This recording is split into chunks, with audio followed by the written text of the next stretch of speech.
Good morning to all of you my dear student. आज हम लोग इस वीडियो में number of atom in per unit cell, प्रति इकाई सेल में परमाणुओं की संख्या के बारे में समझेंगे। बहुत इंपॉर्टेंट टॉपिक ऑब्जेक्टिव के लिए। तो प्रति इकाई सेल में परमाणुओं की संख्या को समझना है, इसको थोड़ा अच्छे से समझिएगा। तो number of atom in per unit cell, तो सबसे पहले हम लोग इसके पहले वीडियो में यूनिट सेल के बारे में समझे थे।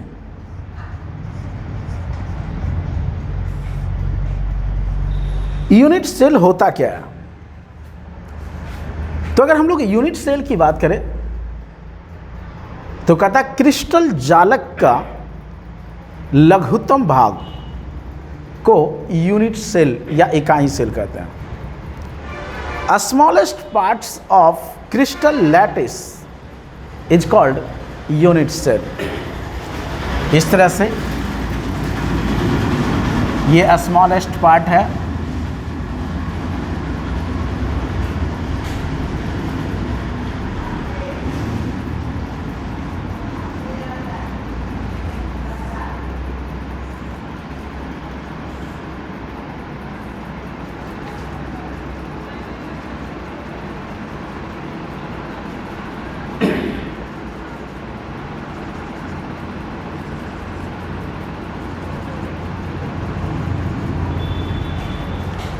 ये स्मॉलेस्ट पार्ट्स क्रिस्टल जालक के जो स्मॉलेस्ट पार्ट्स है इसी को हम लोग कहते हैं यूनिट सेल।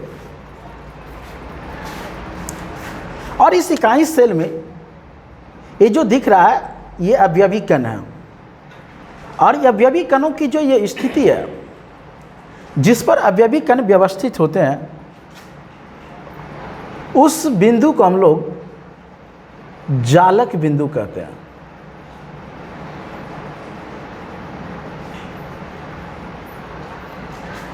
ये जालक बिंदु है, और प्रत्येक जालक बिंदु पर एक ही अवयवी कण उपस्थित होते हैं। ध्यान रहे, each lattice point contain one consistent particles. प्रत्येक जालक बिंदु पर एक ही अवयवी कण उपस्थित होते हैं। अब इसमें कुछ चीज को समझिए कि अगर मान लिया जाए कि अगर कोई सिंपल क्यूबिक सेल है, सरल घनीय सेल है, और इस सरल घनीय सेल में अवयवी कण सिर्फ कोण पर उपस्थित होता है,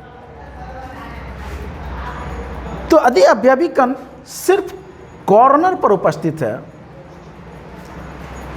तो कॉर्नर पर उपस्थित अवयवी कण 8 एकक सेल से साझेदारी करता है। ध्यान रहे, ये जो जालक बिंदु है और यदि वो कोना पर उपस्थित है, कॉर्नर पर उपस्थित है, तो इस जालक बिंदु को यहाँ पर ऐसा इसको बड़ा करके दिखा रहे हैं। ये जो अवयवी कण है, यहाँ जो जालक बिंदु है, कोने पर उपस्थित जो जालक बिंदु है, वो 8 इकाई सेल से साझेदारी करेगा। कितने से साझेदारी करेगा? 8। और जब 8 से साझेदारी करेगा इसका मतलब है कि ये 8 भाग में बटा रहेगा। इस तरह से ये 8 भाग में बटा रहेगा। कब? जब वो कोण पर उपस्थित है तब। तो कोनों पर उपस्थित जो है वो 8 एकक सेल से साझेदारी कर रहा है। 8 एकक सेल से साझेदारी करने का मतलब है कि ये जो जालक बिंदु है वो ऐसे 8 इकाई सेल से जुड़ा होगा, और जब ये 8 इकाई सेल से जुड़ा होगा तो इस इकाई सेल में मात्र उसका एक हिस्सा रहेगा। कहने का मतलब है कि जब सिंपल क्यूबिक सेल, सरल घनीय सेल में अवयवी कण यदि कॉर्नर पर उपस्थित है तो कॉर्नर पर जब उपस्थित होगा तो वो जालक बिंदु 8 इकाई सेल से साझेदारी करेगा, इसका मतलब है कि इस दिए गए सेल में मात्र इसका 1/8वां भाग शेष रहता है। ये 8 गो से साझेदारी कर रहा है, इसलिए इसके पास मात्र 1/8वां भाग रहेगा। उसी प्रकार से यदि बॉडी सेंटर्ड क्लोज पैकिंग है, बॉडी सेंटर्ड है, तो बॉडी सेंटर्ड में क्या था कि जो जालक बिंदु है, ये जालक बिंदु जो है वो कोण पर तो रहता ही था, और कोण के अलावा इस पूरे बॉडी के बीचों बीच में रहता है। और हम लोग जानते हैं कि जो कोण पर उपस्थित है वो 8 लोगों से साझेदारी करेगा, तो इसके पास 1/8 भाग रहेगा। लेकिन जो बॉडी के सेंटर्ड में उपस्थित है वो किसी और एकक सेल से साझेदारी नहीं करेगा, ये तो संपूर्ण हिस्सा उसके अंदर है, तो वो किसी और एकक सेल से साझेदारी नहीं करेगा। तो ध्यान रखें कि जब बॉडी सेंटर्ड यूनिट सेल है और उस बॉडी सेंटर्ड यूनिट सेल में अगर जालक बिंदु जो है वो अगर बॉडी के सेंटर्ड में उपस्थित है, तो बॉडी के सेंटर में जो उपस्थित जालक बिंदु है वो किसी और एकक सेल से साझेदारी नहीं करेगा, अर्थात उसमें उसका पूरा का पूरा भाग उसी दिए गए सेल में रहेगा। पूरा भाग, एक का एक टोटल भाग उसी सेल में रहेगा। लेकिन यदि फेस सेंटर्ड क्लोज पैकिंग है, फलक केंद्रित, यदि वो फेस सेंटर्ड क्लोज पैकिंग है, तो फेस सेंटर्ड क्लोज पैकिंग में क्या होता है कि जो जालक बिंदु है वो जालक बिंदु सभी कॉर्नर पर उपस्थित होते हैं, और कॉर्नर के अलावा सभी फेस पर उपस्थित होते थे। सामने वाला, ये पीछे वाला, लेफ्ट वाला और राइट वाला, टॉप बॉटम, इस तरह से उपस्थित होता था। तो ये जो जालक बिंदु फलक पर उपस्थित है, फेस पर उपस्थित है, ध्यान रखें कि यदि जालक बिंदु फेस पर उपस्थित है, तो जो फेस पर उपस्थित होता है वो जालक बिंदु किन्हीं 2 इकाई सेल से साझेदारी करेगा। ध्यान रखें, कॉर्नर पर रहेगा वो 8 लोगों से 8 इकाई सेल से साझेदारी करेगा। जो सेंटर में था उसका पूरा का पूरा भाग उसी में रहता था, वो किसी से साझेदारी नहीं करता था। लेकिन जो फेस पर है, जो फेस सेंटर्ड यूनिट सेल में क्या देखते हैं कि जो फेस पर होता है वो 2 एकक सेल से साझेदारी करता है, और जब 2 एकक सेल से साझेदारी करेगा, देखिए ये है जालक बिंदु, और जब ये 2 एकक सेल से साझेदारी करेगा तो एक भाग इस सेल में तो एक भाग दूसरे सेल में। तो इस दिए गए सेल की अगर बात करें तो इस दिए गए सेल में आधा भाग, कहने का मतलब 1/2 भाग शेष रहता है। तो ध्यान रखें बच्चों, ये बहुत इंपॉर्टेंट कि जालक बिंदु है कहाँ पर उपस्थित, और ये जालक बिंदु जहाँ पर उपस्थित होगा तो उस दिए गए सेल में कितना भाग रहेगा, वो बहुत इंपॉर्टेंट। तो ध्यान रखना है कि जालक बिंदु अगर कोने पर उपस्थित होगा तो वो 8 एकक सेल से साझेदारी करेगा। जब 8 से साझेदारी करेगा तो एक इकाई सेल के हिस्से में 1/8वां भाग रहेगा। जब सेंटर में रहता था तो वो किसी और से साझेदारी नहीं करता था, अर्थात उसका पूरा का पूरा भाग उसी सेल में रहता था। जबकि वो अगर फेस पर उपस्थित होता है तो फेस पर उपस्थित जो होते हैं उसका वो 2 इकाई सेल से साझेदारी करता है, अर्थात उसका दिया गया जो है भाग का 1/2 भाग, मतलब आधा 1/2वां भाग उस दिए गए सेल में रहता है, बाकी दूसरे सेल में रहता है। इतना क्लियर? तो अब अगर इतना क्लियर है तो अब हम लोग प्रति इकाई सेल में परमाणुओं की संख्या को समझते हैं। तो अब हम लोग number of atom in per unit cell देखते हैं, प्रति इकाई सेल में परमाणुओं की संख्या। तो सबसे पहला हम लोग प्रिमिटिव यूनिट सेल के बारे में देखते हैं।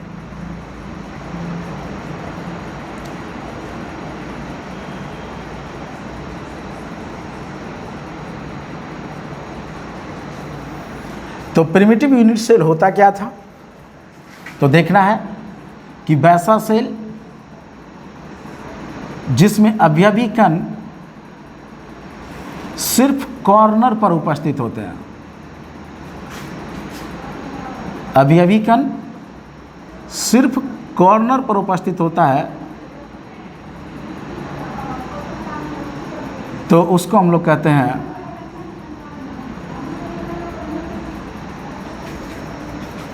Primitive unit cell. तो यहाँ पर जो कंस्टिट्यूएंट पार्टिकल्स जो है वो प्रेजेंट होता है एट ओनली कॉर्नर।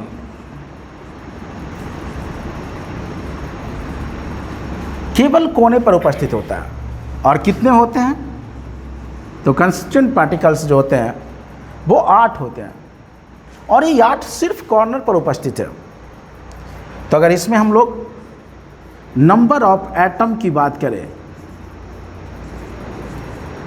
इन पर यूनिट सेल, प्रति इकाई सेल में परमाणु की संख्या की अगर बात करें तो प्रति इकाई सेल में परमाणु की संख्या हो जाएगा कि इसके पास 8 गो परमाणु है, 8 जालक बिंदु है सभी कोने पर, और एक जालक बिंदु का 1/8वां भाग रहेगा। तो 8 का तो 1/8 गुने 8, ध्यान रहे, इसमें भी 1/8, इसमें भी 1/8, इसमें भी 1/8, इसमें भी 1/8, इसमें भी 1/8, जितना भी कोना है सभी का 1/8वां भाग इस सेल में है।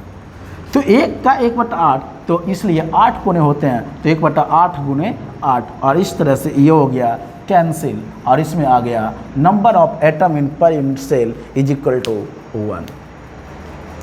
तो बहुत इंपॉर्टेंट, सिंपल क्यूबिक सेल अर्थात परमिटिव यूनिट सेल की अगर बात करें तो परमिटिव यूनिट सेल में अवयवी कण सिर्फ कोने पर उपस्थित होते हैं। अवयवी कण सिर्फ कॉर्नर पर उपस्थित है, कोन पर उपस्थित है। अगर इसमें हम लोग number of atom in per unit cell की बात करें, इसमें प्रति इकाई सेल में परमाणु की संख्या की बात करें, तो प्रति इकाई सेल में परमाणु की संख्या निकालना हो तो जो कोने पर रहता है उसका 1/8 भाग उस सेल के अंदर रहता है, और 8 को कोना पर है तो 1/8 गुने 8, इसलिए प्रति इकाई सेल में परमाणु की संख्या प्रिमिटिव यूनिट सेल में 1 आया। बहुत इंपॉर्टेंट, तो प्रति इकाई सेल में परमाणु की संख्या होती है 1, किसमें? तो प्रिमिटिव यूनिट सेल में। इसी प्रकार से अब हम लोग देखेंगे number of atom in per unit cell, और किस प्रकार के सेल में? तो अब हम लोग देखेंगे बॉडी सेंटर्ड यूनिट सेल में। तो अब दूसरा देखते हैं हम लोग कि बॉडी सेंटर्ड यूनिट सेल में क्या होता है। बॉडी सेंटर्ड यूनिट सेल, तो बॉडी सेंटर्ड यूनिट सेल में कंस्टिट्यूएंट पार्टिकल्स जो होता है वो कहाँ उपस्थित होता है? तो कॉर्नर पर, ध्यान रखिए, किसमें? सभी कोने पर उपस्थित होते हैं, और इस कोन के अलावा प्लस, ध्यान रहे, कोन के अलावा कहाँ रहता है? तो इस पूरे बॉडी के बीचों बीच में रहता था, कल बताया गया था। तो पूरे बॉडी के बीचों बीच में मतलब सेंटर में ये 2 जगह उपस्थित होते हैं। तो अब अगर हमको नंबर ऑफ एटम निकालना है इन पर यूनिट सेल, प्रति इकाई सेल में अगर परमाणु की संख्या निकालना है तो सबसे पहले कोने पर वाला देखिए। तो कोने पर क्या होता है कि 8 लोग हैं, और प्रत्येक का 1/8वां भाग इस सेल में है, और फिर सेंटर पर है, तो सेंटर पर 1 है, और बताया गया था कि जो सेंटर में होता है वो पूरा का पूरा भाग उसी सेल के अंदर रहता है। तो 8 से 8 कैंसिल, 1 और +1 गुने 1 बराबर 2। तो ध्यान रहे कि बॉडी सेंटर्ड यूनिट सेल में अगर परमाणुओं की संख्या की बात करें तो बॉडी सेंटर्ड यूनिट सेल में परमाणुओं की संख्या होती है 2, सर इसमें 2 होती है। तो अब तीसरा हम लोग देखते हैं फेस सेंटर्ड यूनिट सेल।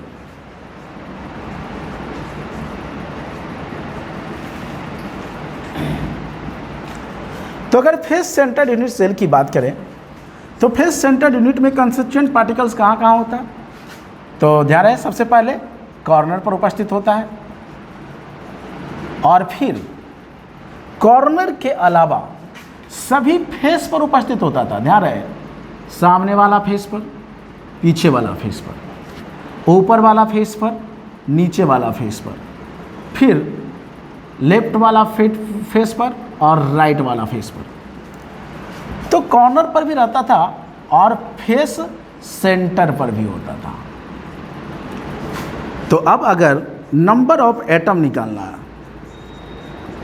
तो अगर number of atom per unit cell में निकालना है,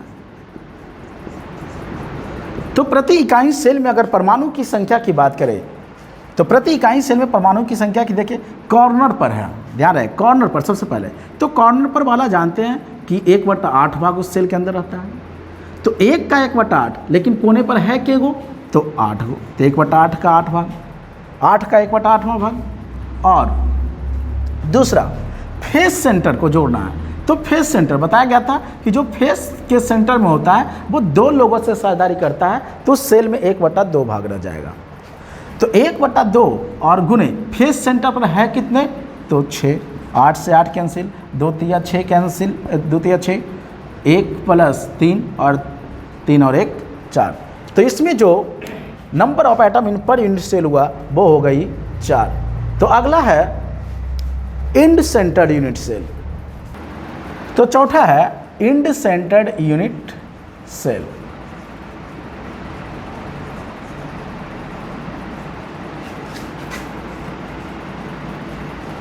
तो इंड सेंटर्ड यूनिट सेल में जो कंस्टिट्यूएंट पार्टिकल्स जो होता है वो कहाँ होता है, तो ध्यान रहे कोन पर तो रहता ही है, और इस कोन के अलावा किन्हीं 2 विपरीत फलक के बीच में होता था,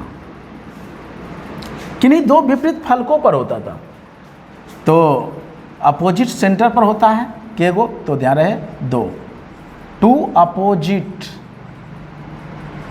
फेस सेंटर पर। तो अब इसके लिए अगर नंबर ऑफ एटम निकालना हो, number of atom in per unit cell, प्रति इकाई सेल में अगर परमाणु की संख्या निकालना हो, तो प्रति इकाई सेल में परमाणु की संख्या निकालने के लिए सबसे पहले कोन पर, तो कोन पर वाला 8 लोगों से साझेदारी करता है, तो 1/8 भाग उसके अंदर, लेकिन कोन पर है कितने, तो 8 है, तो 1/8 × 8 प्लस फेस पर, तो फेस पाल वाला कितने से साझेदारी करता है, तो 2 लोगों से, तो उसके पास 1/2 भाग। और फिर उसके बाद है कितने फेस पर, तो 2 है, 8 से 8 कैंसिल, 2 से 2 कैंसिल, और इस तरह से 1 + 1 = 2। तो ध्यान रहे इंड सेंटर्ड यूनिट सेल में जो number of atom per unit cell है उसकी संख्या हो गया 2। तो ध्यान रखना है कि अगर number of atom in per unit cell की बात रखें आज, तो सिंपल क्यूबिक सेल जो है उसमें परमाणु की संख्या 1 होता है। उसके बाद बॉडी सेंटर यूनिट सेल था, उसमें परमाणु की संख्या 2 हो रहा था। फिर जो फेस सेंटर्ड यूनिट सेल है उसमें परमाणु की संख्या 4 हो रहा था। और ध्यान रहे बीसीसी और इंड सेंटर्ड में भी, ये जो इंड सेंटर्ड था उसमें भी परमाणुओं की संख्या 2 था। तो इसका ट्रिक याद रखें 1 2 का 4, 1 2 का 4, सिंपल क्यूबिक 1, बीसीसी 2 और एफसीसी 4। तो एक जो सॉन्ग आया था 1 2 का 4, 4 2 का 1, माई नेम इज लखन, उसी सॉन्ग पर आधारित ये ट्रिक 1 2 का 4 ध्यान रखना है। बहुत इंपॉर्टेंट ऑब्जेक्टिव में पूछे जाते हैं कि सिंपल क्यूबिक सेल में परमाणुओं की संख्या होती है 1, बॉडी सेंटर्ड यूनिट सेल में परमाणुओं की संख्या होती है 2, फेस सेंटर्ड यूनिट सेल में परमाणुओं की संख्या होती है 4। तो ये था number of atom in per unit cell.